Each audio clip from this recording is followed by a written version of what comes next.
जब मैंने अपना पाप तुझ पर प्रकट किया और अपना अधर्म ना छिपाया और कहा मैं यहोवा के सामने अपने अपराधों को मान लूंगा, तब तूने मेरे अधर्म और पाप को क्षमा कर दिया।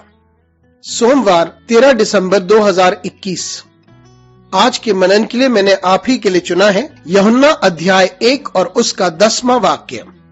वह जगत में था और जगत उसके द्वारा उत्पन्न हुआ और जगत ने उसे नहीं पहचाना। आपका दिन आशीषित हो। जब हमें पता चलता है कि जो कुछ हमारे पास है और हम देखते हैं वह उसी की रचना है, तब हम उसके सामने आश्चर्य से भरकर उसके सामने खड़े होंगे जो हमारा सृष्टि करता है। आइए इस वाक्य पर मनन करते हैं। आज की सुबह का विषय है अपने सृष्टिकर्ता को याद करें।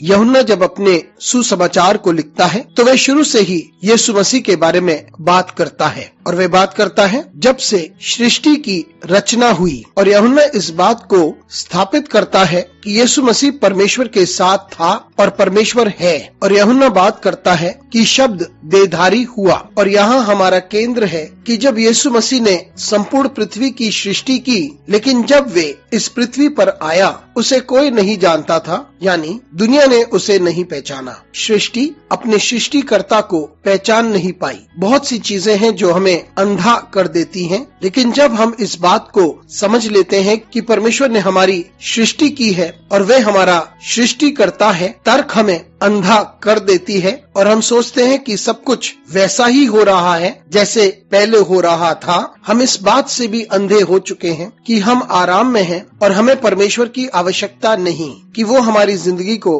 आगे बढ़ाए। हम परमेश्वर की सामर्थ को तभी महसूस करते हैं जब हम इस बात को समझ लेते हैं कि हम स्वयं कुछ नहीं हैं और सृष्टि का क्रम इतना अधिक है और सृष्टिकर्ता इतना अद्भुत है कि वह उसे इतने सुंदर क्रम में रखता है। और जिस क्षण हम इस बात को समझ लेते हैं कि वो हमारा सृष्टिकर्ता है, तो हमारी जिंदगी अर्थपूर्ण हो जाती है और वे आशीषित भी हो जाती है। आइए हम उन सारी बातों को देखें जिन्हें परमेश्वर ने किया है और अपने सृष्टिकर्ता को भी निहारें और उसे हम धन्यवाद दें। और ये अच्छी बात है कि हम इस बात को समझें कि हम सृष्टि के क्रम में हैं और हमारा सृष्टिकर्ता अद्भुत है और वो हमसे प्रेम करता है और वो हम में से प्रत्येक की चिंता करता है। अनुग्रहकारी परमेश्वर स्वर्गीय पिता, तुझे धन्यवाद देते हैं कि तू हमारी सहायता करता है ताकि हम इस बात को समझे कि तू ही हमारा प्रभु है, तू ही हमारा प्रभु और उद्धार करता है। हमारे साथ परमेश्वर तू बना रहे। यीशु मसीह के नाम से मांगते हैं, आमीन।